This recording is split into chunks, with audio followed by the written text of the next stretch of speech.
भद्रक जिला बंत ब्लॉक गणिजंग पंचायत बेलदा मुंडा साही सरकारी प्राथमिक विद्यालय वार्षिक उत्सव जोगदेले और छात्रावास को उद्घाटन कले भंडारीपोखरी निर्वाचन मंडली विधायक प्रफुल्ल सामल।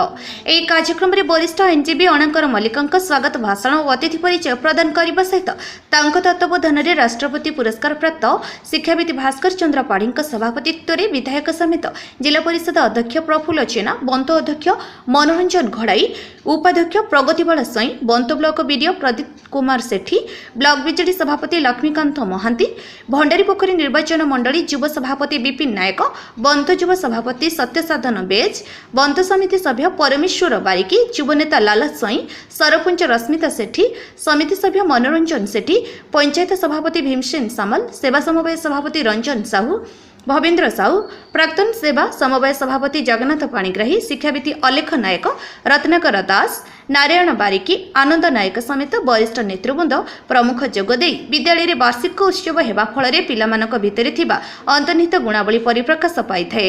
ପ୍ରାରମ୍ଭରେ ଅତିଥି ଜଗନ୍ନାଥ ଫଟୋଚିତ୍ରରେ पुष्पमाल्य प्रदान और छात्रछात्री द्वारा अतिथि उद्देश्य स्वागत गीत परिवेषण करा। वार्षिक विवरणी पठन रवींद्र नायक, विद्यालय प्रधान शिक्षक प्रताप महापात्र धन्यवाद अर्पण करथिले। एही कार्यक्रम माध्यम आशा दीदी, सत्यभामा राय, वरिष्ठ नागरिक अनंत मल्लिकी और भिन्नक्षम शिव सुतारଙ୍କୁ अतिथि द्वारा संबोधन प्रदान करथिले। विभिन्न क्रीड़ा और शिक्षा क्षेत्र में कृतित्व अर्जन करिथिबा छात्रछात्री मानपत्र और ट्रॉफी प्रदान करा जायथिला। नवनिर्मित 100 शଯ୍ୟା विशिष्ट हरिजन और आदिवासी छात्रावासी उद्घाटन करथिले मुख्य अतिथि। कार्यक्रम परिचालन नीलमाधव दास, गौरंगनाथ, लक्ष्मीधर जेना, निराकार गाहाण, मयाधर मल्लिकी, मानस मल्लिकी, बसंत मल्लिकी, रमाकांत मल्लिकी, सुधाकर पागल, ऋषिकेश राउत, राधाकांत नायक, बंटी महापात्र, लंबोधर मल्लिकी, स्टालिन मल्लिकी प्रमुख सहयोग करथिले। मो ना अनाकार मल्लिक, मु जने आईनजीवी, ए गाँ माटीर पुओ, गणिजंग पंचायत अधीनस्थ बेलदा ग्रामर मु जने अधिवासी। से हिसाब से मु आज गौरवान्वित आज आम विद्यालय रे वार्षिकोत्सव तथा गढ़ी उठी 100 शଯ୍ୟା विशिष्ट आदिवासी हरिजन छात्रावास उद्घाटन उत्सव पालित होइछि।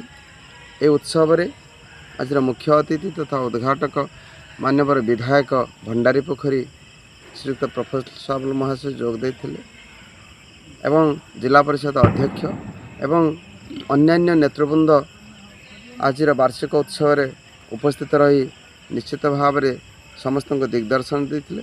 सर्वोपरि धन्यवाद देवी मोर ग्रामवासी मानक से मानकर सहयोग समर्थन रे आज गढ़ी उठी ग्राम रे विकास होइछि। अनेक किछि विकासर कर्णधार से माने जहाँ को पूर्ण रूप से सफल कराई मान्यवर विधायक भंडारीपोखरी महाशय।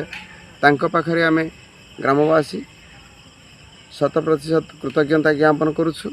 जहाँ तांकर अक्लांत उद्यम एठी हॉस्टेल हो बा विद्यालय हो बा वर्तमान आमर बेलदा हनुमान छक ठारू नाहो पर्यंत जो ग्रामोन्नयन रास्ता से माननीय विधायकंकर अक्लांत चेष्टार आज हो पारी से रास्ता मध्य आज उद्घाटन करिसेंती। तेणु एते सब विकासोन्मुखी कार्यक्रम सफल श्रेय से मान्यवर विधायक को निश्चित भाव में देवी।